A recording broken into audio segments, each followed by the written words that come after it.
Merci beaucoup. Donc rebonjour. L'exposé que je vais vous faire va reprendre quelques éléments de l'exposé de Mme Bensassi, et d'ailleurs c'est heureusement qu'on soit complètement d'accord sur beaucoup de choses. J'ai centré l'exposé sur l'imagerie des céphalées aiguës, qui, comme vous l'a dit Mme Bensassi, représente un motif fréquent de consultation. Et ce que le radiologue doit avoir en tête, parce qu'on est submergé par les demandes d'examen pour céphalées, c'est que certaines céphalées peuvent mettre en jeu le risque vital. Donc les questions qu'il faut se poser, c'est quel patient explorer, que rechercher et quel bilan d'imagerie proposer. C'est moi qui passe les diapos ? Oui, alors je passe les diapos. Je vous remercie. Ici ?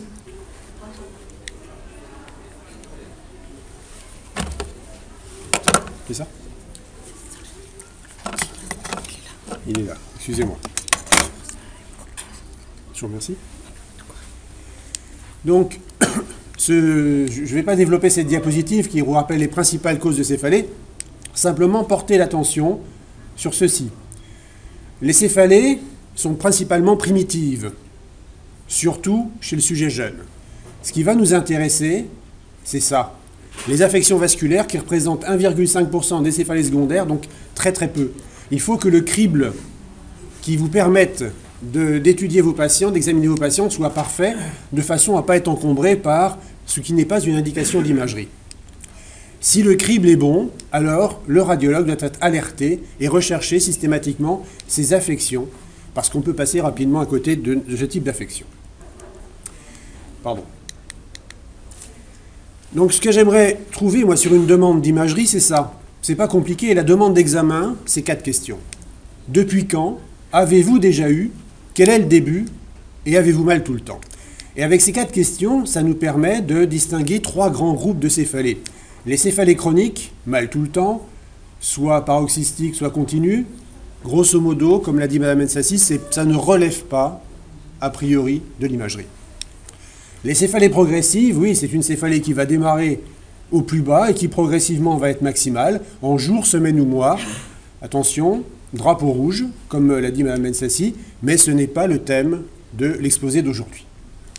La céphalée aiguë, brusque, récente, là oui, drapeau rouge, et c'est ce dont nous allons parler aujourd'hui. Alors qu'est-ce que c'est qu'une céphalée coup de tonnerre? Vous voyez que la définition de la céphalée coup de tonnerre est relativement récente, 1986.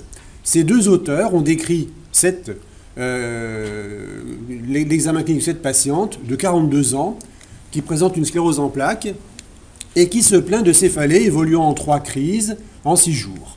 Le scanner et la ponction lombaire sont normaux. L'angiographie va révéler des sténoses artérielles multiples et va révéler un anévrisme qui va être traité chirurgicalement et le chirurgien à l'intervention ne va pas retrouver de sang. Les céphalées vont s'arrêter et le bilan angiographique à 4 semaines sera normal. Ils viennent de commencer à décrire une pathologie dont on va reparler tout à l'heure, mais ce qu'ils retiennent, c'est que devant une céphalée coup de tonnerre, un bilan radiologique, en l'occurrence ici une angiographie, est nécessaire. Et c'est ce qu'on va garder à l'esprit. Alors la céphalée coup de tonnerre, c'est une céphalée brutale qui va être quasiment d'emblée maximale ou en quelques secondes, minutes. Mais ce qui est très discuté, et on n'a pas la réponse, c'est quelle est la durée. Est-ce que ça s'arrête ou est-ce que ça continue? Est-ce qu'il y a des formes secondaires et sont-elles fréquentes? Ou est-ce qu'il existe une forme primaire, c'est-à-dire, comme l'a dit Mme Bensassi, sans substratum anatomique? Ça, c'est une discussion à la limite qui ne nous concerne pas. Je pense que beaucoup de neurologues estiment qu'il y a des céphalées coup de tonnerre primaires, mais ça, c'est un diagnostic d'élimination pour nous. Donc, qu'est-ce qui est douloureux? Et je reprends la diapositive de Mme Bensassi pour vous rappeler que nous, radiologues, nous allons rechercher quelque chose dans les espaces sous-arachnoïdiens, et puis après, artère-veine. On va rechercher des pathologies qui entraînent une modification de la pression artérielle. J'ai bien dit modification et non pas augmentation. Et puis, il y a bien sûr les douleurs projetées, il faut les avoir en mémoire. Commençons par les espaces sous-arachnoïdiens, et commençons par le diagnostic de l'hémorragie sous-arachnoïdienne.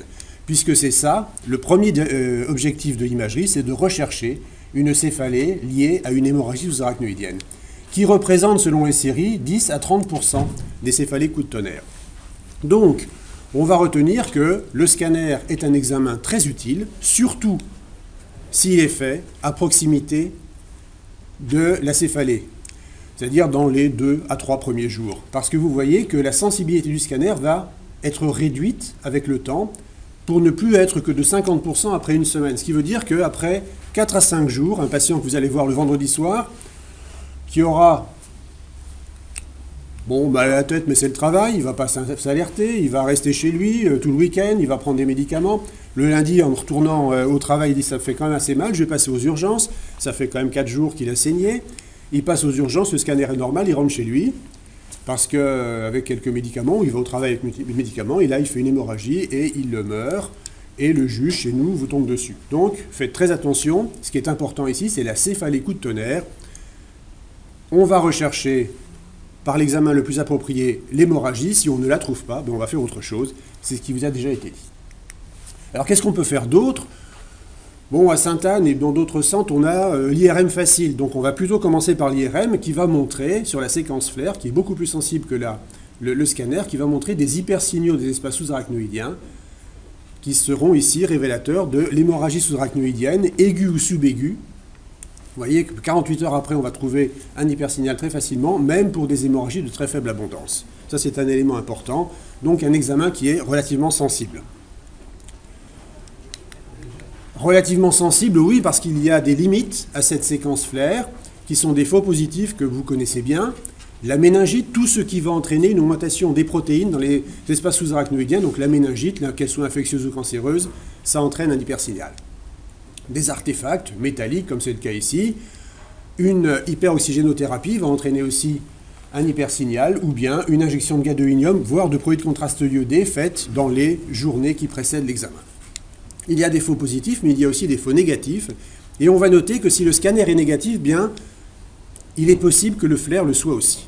Donc, l'imagerie négative, qu'il s'agisse du scanner ou de l'IRM, ne dispense pas de l'APL lorsqu'il y a une céphalée coup de tonnerre.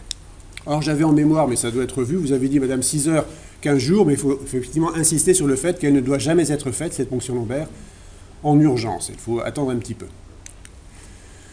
Alors, de façon très schématique, et peut-être pour les plus jeunes, devant une hémorragie sous-arachnoïdienne, quel doit être notre réflexe? Notre réflexe, c'est de savoir si l'hémorragie intéresse les citernes de la base, ou bien si, au contraire, l'hémorragie respecte les citernes de la base. L'hémorragie touche les citernes de la base, et bien près de 9 fois sur 10, la cause est la rupture d'anévrisme, que l'on peut voir en scanner. Ici, vous voyez l'hypodensité au sein de l'hyperdensité de l'hémorragie, ou bien ici, lorsque l'hémorragie est localisée, on va penser à la cérébrale moyenne, mais bien souvent, l'hémorragie est diffuse, et on ne sait pas quel est l'anévrisme en cause. On se rappellera quand même que 90% des anévrismes siègent sur les segments antérieurs. Et puis, l'hémorragie d'une citerne, ça peut être une autre cause de rupture artérielle, c'est la dissection d'une artère intracrânienne. Contrairement aux artères extracrâniennes qui ne se rompent jamais, les artères intracrâniennes, elles peuvent se rompre et être responsables d'une hémorragie qui bien souvent sera postérieure.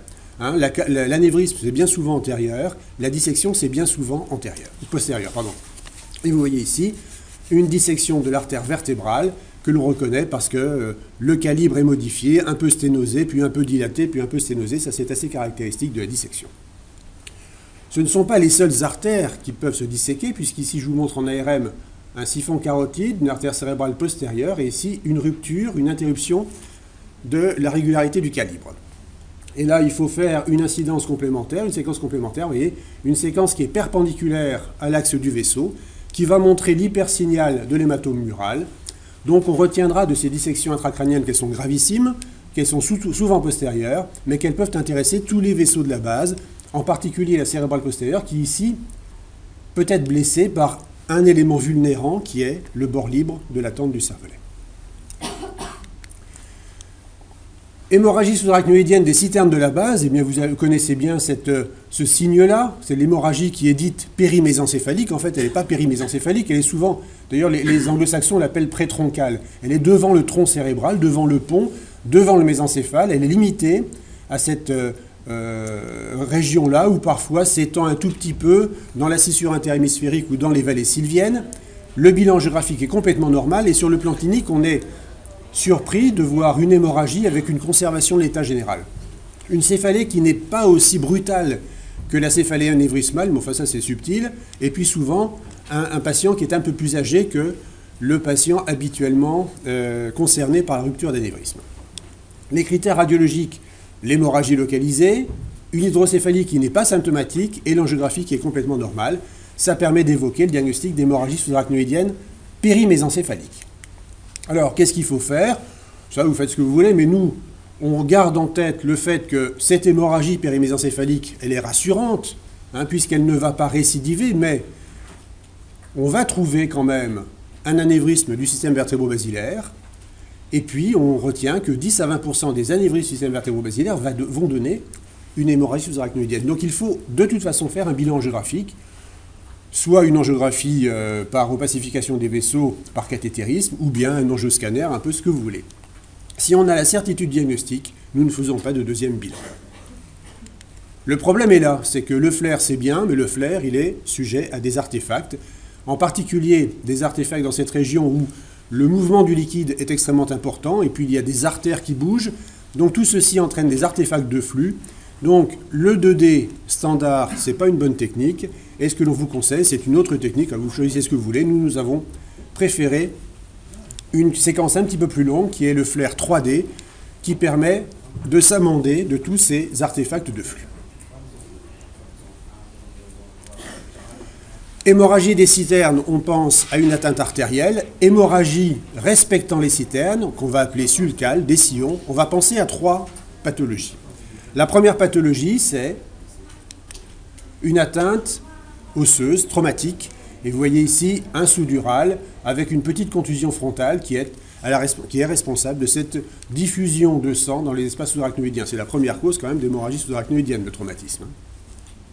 Deuxième cause, l'artère, mais l'artère distale, c'est-à-dire l'artère qui est touchée par une angiopathie, éventuellement une angéite nécrosante, une angéite infectieuse, la gamme complète des angiopathies. Et la troisième cause, c'est bien sûr la veine qui peut se rompre. Vous savez que les ponctions lombaires, Madame Bensassi peut-être va contredire, mais les ponctions lombaires faites chez les patients qui souffrent de thrombose veineuse ramènent souvent du sang. Pourquoi? Bien, probablement parce que la veine qui est thrombosée est un peu sous pression, elle ne peut plus se drainer, c'est une cause de rupture, ou bien parce que l'infarctus, le mal nommé infarctus veineux, est très souvent hémorragique. Donc la thrombose veineuse est à rechercher devant une hémorragie sulcale. Qu'est-ce qui est douloureux aussi? Donc les artères ou les veines. D'abord les artères. Voici un exemple d'un patient qui a présenté une céphalée coup de tonnerre. Donc on lui fait un scanner ou une IRM, ici c'est une IRM, on lui a complété ces séquences par une ARM et vous voyez quelque chose ici, Vous êtes d'accord?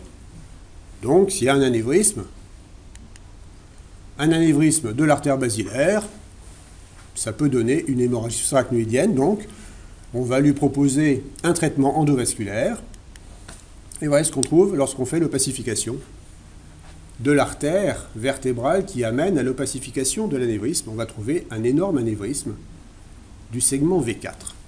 Alors, cette image que je vous ai montrée ici, elle est moche, elle n'est pas bonne, elle n'est pas diagnostique, parce que vous devez voir sur une ARM pour hémorragie sous-arachnoïdienne tous les segments intraduraux des artères.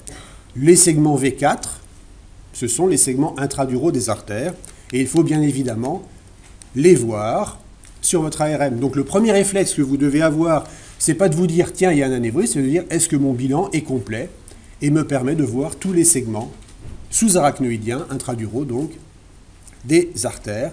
Ça permettra d'éviter des catastrophes. En l'occurrence, ça a été une semi-catastrophe puisqu'il a pu être traité. Mais ça aurait pu être différent si on n'avait rien vu en haut.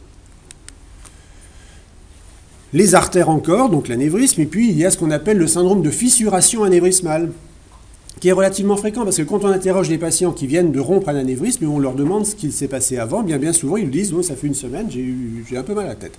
Qu'est-ce que c'est que le syndrome de fissuration? Bien, c'est un anévrisme qui va légèrement se rompre, qui sera responsable donc d'une hémorragie limitée dans la paroi, ou bien une hémorragie sous-arachnoïdienne très localisée, ou bien on parle aussi de thrombose focale sur le point de rupture. Voici un exemple d'un patient qui a un scanner bon, normal, une PL normale, et une ARM qui va montrer 1, 2, 3, 4 anévrismes. Alors ça, c'est ennuyeux. Parce que se pose la question de l'imputabilité de l'anévrisme, la responsabilité d'anévrisme dans cette céphalée. Hein, le syndrome de fissuration est retrouvé dans 50% des cas. Alors, c'est très difficile de dire à coup sûr, ça cet anévrisme est responsable. Alors on peut se baser sur la clinique, bien sûr, lorsqu'il y a des signes neurologiques associés, en particulier un 3, on est sûr que c'est en rapport avec une modification de l'anévrisme. Donc on aura tendance à affirmer que l'anévrisme est en train de se rompre. La taille, une modification de la taille, une forme aussi irrégulière peut nous aider. Et puis la décision de traitement va tenir compte aussi d'autres éléments, en particulier l'intoxication et l'hypertension artérielle. Et puis il y a un autre signe d'IRM, là, qui vient d'être montré par Myriam Edjali de l'équipe, qui est un très joli papier, qui va montrer que les anévrismes, lorsqu'on les étudie en IRM, que vous allez voir ici, eh bien, ce qu'il faut faire pour compléter le bilan, c'est une injection de produit de contraste. C'est tout simple, une injection de produit de contraste. Et vous voyez que dans le groupe étudié, les anévrismes stables, qui ne saignent pas, qui ne sont pas responsables de saignement, eh bien, n'ont pas de paroi rehaussée. Et on ne voit pas la paroi ici de l'anévrisme qui passe sous le chiasma. En revanche, un anévrisme qui vient de se rompre, eh bien, a une paroi rehaussée dans la série. D'autre part, les anévrismes que l'on a estimés être symptomatiques, eh bien, ont eux aussi une paroi rehaussée. Et les anévrismes qui ont vu leur modification de taille sur 2 examens successifs, eh bien, ont eux aussi une paroi rehaussée. Donc pour nous, c'est systématique, un bilan de céphalée, un anévrisme, on injecte et on regarde, et c'est un argument supplémentaire. Ce n'est pas l'argument qui emporte la décision, mais à ce stade de nos études, c'est un argument supplémentaire qui nous permet de distinguer les anévrismes à haut risque de rupture des anévrismes à faible risque de rupture. Céphalée coup de tonnerre, toujours les artères, ben vous voyez, chez ce patient numéro 1, un flair qui va montrer des hypersignaux dans les espaces sous-arachnoïdiens, hémorragie sous-arachnoïdienne. Chez ce patient numéro 2, un flair qui va montrer des hypersignaux dans les espaces sous-arachnoïdiens, mais pas d'hémorragie sous-arachnoïdienne. Parce que quand on regarde un peu plus près, on va se rendre compte que l'hypersignal ne comble pas la totalité de l'espace sous-arachnoïdien. Et là, il s'agit de quoi? Il s'agit de ce qu'on appelle les flux lents. Bon, c'est un peu large comme définition, les flux lents. Les flux lents, qu'est-ce que c'est? Bien, la séquence flair, je vous rappelle, est extrêmement sensible, mais elle n'est pas très spécifique. D'abord parce qu'un hypersignal diffus, je vous le rappelle, c'est une hémorragie, mais c'est plein d'autres choses. Et que l'hypersignal tubulaire, eh bien, ça va traduire l'existence d'artères ou de veines dans lesquelles la circulation est un peu ralentie. On verra ça quasiment systématiquement en cas d'ischémie, et c'est peut-être le premier signe à apparaître. Avant l'atteinte du parenchyme en flair, ça c'est évident. C'est un excellent signe, d'ailleurs on a fait un travail sur le mismatch entre l'étendue des anomalies de signal artériel et l'étendue d'une anomalie de signal en diffusion, et on s'aperçoit que c'est presque aussi bon que la perfusion. Donc ça c'est un excellent signe de ralentissement vasculaire. Mais là je m'éloigne du sujet. Donc l'hypersignal tubulaire, ça va traduire une anomalie de la circulation dans l'artère ou dans la veine. Alors voici un exemple d'un patient ou d'une patiente qui a une clinique d'hémorragie sous-arachnoïdienne, un flair qui ne montre rien, une ponction lombaire qui ne montre rien et une ARM qui montre tout ça. Tout ça, ce sont des sténoses segmentaires. Ça nous rappelle un petit peu l'observation initiale de la céphalée coup de tonnerre. Ça, c'était en février. Et puis quand l'évolution clinique est satisfaisante, et quand le patient ou la patiente revient 2 mois plus tard, on voit ça, c'est-à-dire un aspect complètement normal. Ça fait évoquer une pathologie qui s'appelle l'angéite aiguë bénigne réversible. Alors qu'est-ce que c'est que cette angéite aiguë bénigne réversible? Et là je mets réversible entre parenthèses. Pourquoi? Parce que le premier jour, vous ne pouvez pas affirmer qu'elle est réversible, et il y a des évolutions qui peuvent être catastrophiques. C'est une céphalée aiguë qui évolue en salve, ça c'est très caractéristique. Elle peut être isolée ou associée à d'autres signes. Elle évolue d'un seul tenant, et lorsqu'il s'agit d'une aiguë réversible, il n'y a pas de nouveaux symptômes après 1 mois. Elle est liée à une vasoconstriction segmentaire des artères cérébrales, et fait important, l'évolution de la vasoconstriction est centripète, c'est-à-dire qu'elle va commencer par les artères les plus périphériques, les plus petits calibres. Ce qui veut dire que les premières ARM sont complètement normales. Et une ARM normale n'exclut pas le diagnostic d'angéite aiguë bénigne. Et les autres éléments, vous les avez là, LCS normal et une normalisation artérielle en 2, 3, 4 mois. Qu'est-ce qui est douloureux? La veine. Hein, je vous montre sur cette diapositive une thrombose veineuse cérébrale. Je vous rappelle que la thrombose peut être d'un sinus ou elle peut être d'un sinus étendu à une veine corticale. Lorsqu'elle est d'un sinus, la douleur serait liée à une distension de la paroi du sinus. Et on voit ici d'ailleurs que dans les sinus qui ne sont pas normaux, eh bien on peut trouver un aspect un peu convexe, concave, si on l'a à l'intérieur, concave du sinus lésé. Et puis, ça peut être lié à l'hémorragie sous-arachnoïdienne ou à la petite hématome superficielle, mais plutôt l'hémorragie sous-arachnoïdienne, d'une rupture d'une veine thrombosée. Qu'est-ce qui est douloureux? Bien, une modification de la pression intracrânienne, mais je ne vais pas m'étendre sur ce sujet. Tout ce qui peut entraîner une augmentation d'un des compartiments, compartiment liquidien, compartiment parenchymateux, est responsable d'une hypertension intracrânienne ou d'autre chose, et ça donne une céphalée qui peut être coup de tonnerre. Alors voici un exemple d'une pathologie que vous avez reconnue. Pourquoi? Parce que toutes les anomalies sont postérieures. Et le fait qu'elles soient postérieures, ça évoque le diagnostic de la leucoencéphalopathie postérieure réversible. Et là, j'ai barré leuco et réversible parce que ce n'est pas toujours que la substance blanche, ça peut être aussi la substance grise, d'ailleurs la preuve, et ce n'est pas toujours réversible. Alors, de quoi s'agit-il? C'est un syndrome clinico-radiologique qui est lié à une augmentation brutale de la pression artérielle, qui va entraîner une augmentation, un dépassement des capacités d'autorégulation, le système vasodilatation-vasoconstriction, et donc une alternance de vaisseaux qui vont être dilatés et sténosés. Cela va entraîner une hyperperfusion, une rupture de la barrière hémato-encéphalique et un édème de type vasogénique. Autre cause, bien, c'est essentiellement vasculaire, la céphalée coup de tonnerre, mais ça peut être autre chose, en particulier des tumeurs, et des tumeurs qui viennent ici faire obstacle aux voies d'écoulement du liquide cérébrospinal, et on retiendra que ces kystes bénins de la portion antérieure du troisième ventricule, eh bien, ils peuvent être responsables de mort subite. Hein, et c'est le signe du lacet de chaussure, là, du clapet. Quand on baisse la tête, ce kyste peut venir bloquer les voies d'écoulement du liquide cérébrospinal, et l'hypertension intracrânienne brutale est très douloureuse, voire mortelle. Qu'est-ce qui est douloureux encore? Eh bien, ce sont des douleurs projetées. Et parmi les douleurs projetées, il y a la dissection, mais je ne vais pas vous en dire grand-chose, si ce n'est qu'une dissection des artères extracrâniennes ne se manifeste que relativement rarement par une céphalée coup de tonnerre. On dit moins de 5%. Donc lorsque vous faites le diagnostic de dissection de vaisseaux extracrâniens révélés par une céphalée coup de tonnerre, il faut impérativement savoir si cette dissection se prolonge dans le segment intracrânien pour savoir si elle n'est pas responsable aussi d'une rupture dans les espaces sous-arachnoïdiens. Je vais terminer mon exposé en parlant du cas un peu spécifique du sujet âgé. Chez le sujet âgé, donc, il y a un tiers des céphalées qui sont en rapport avec une pathologie, contrairement au sujet très jeune. Et chez le sujet âgé, eh bien, on va lui faire le bilan, en particulier le bilan qui va comporter une ARM. Et qu'est-ce que vous voyez sur cette ARM? Voilà, pas grand-chose, et puis elle n'est pas jolie, donc on va la reconstruire. Les radiologues ou les techniciens reconstruisent les ARM de façon à avoir une image parfaite, ou la plus parfaite possible, des vaisseaux intracrâniens. Donc on découpe tout autour, je dis ça pour les non-radiologues, et puis on obtient cette image qui est très belle, ou relativement belle, sur laquelle, en s'arrachant les yeux, on ne voit rien.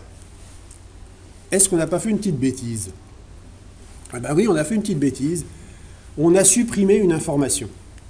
Alors on va reprendre depuis le début, et on va se dire que dans les éléments qu'on a supprimés, il y avait des artères qui sont très intéressantes à étudier, et on se rend compte que chez le sujet âgé, qui a la douleur temporale dont parlait Mme Bensassi tout à l'heure, eh bien on peut trouver sur cette ARM, sur ces images entre guillemets poubelles qu'on ne regarde jamais, on peut trouver des petites sténoses qui sont des signes de maladie de Horton. Donc l'angéite de la maladie d'Horton, on peut, pas dans tous les cas, l'avoir sur une ARM toute simple. On peut faire des choses plus brillantes avec des antennes de surface. Mais chez le sujet âgé, ne jetez pas sans les regarder les artères temporales.